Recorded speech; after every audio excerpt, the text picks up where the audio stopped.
Of course, we've heard a lot from Donald Trump over the weekend. While Joe Biden was holed up at Camp David, he was in Pennsylvania speaking at the Faith and Freedom Coalition, specifically talking about an idea that he floated to Dana White, this chief executive of the Ultimate Fighting Championship, UFC, about setting up a migrant league of fighters.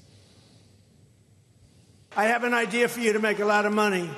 You're going to go and start a new migrant fight league. Migrants, only migrants. And then at the end of the year, the champion migrant is going to fight your champion. And I hate to tell you, Dana, I think the migrant might win. That's how tough they are. This is not a normal situation.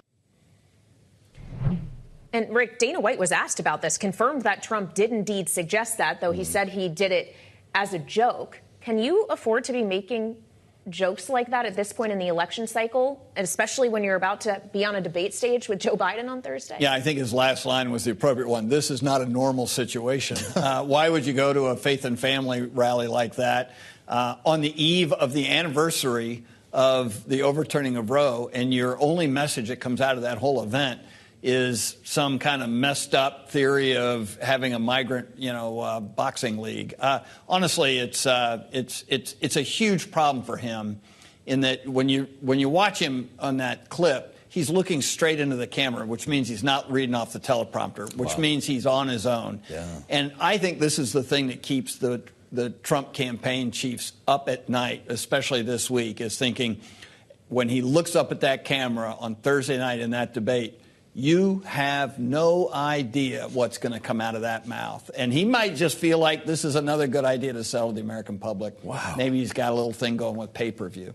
Kind of surprised this isn't getting more coverage in this case. Jeanne, I don't know if Donald Trump's reelected, if he plans to rebuild the Coliseum or how all of this would come together here.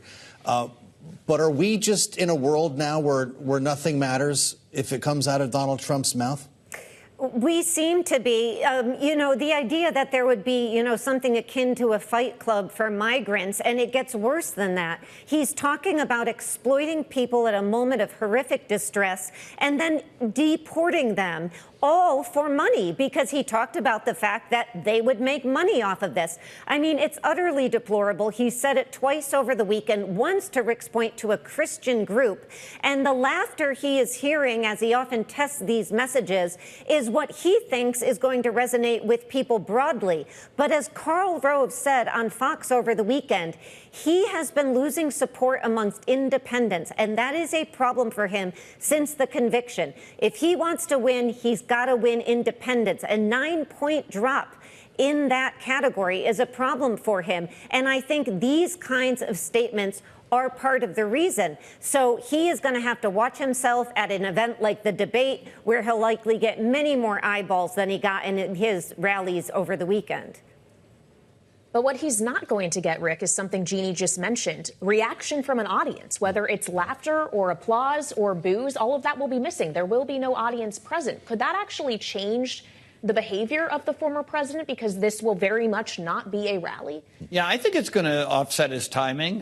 He's a performance artist, so I don't doubt that he can do something in front of a camera. He didn't have an audience when he did The Apprentice. and so I think that, you don't underestimate his ability to sort of function within the confines of a studio.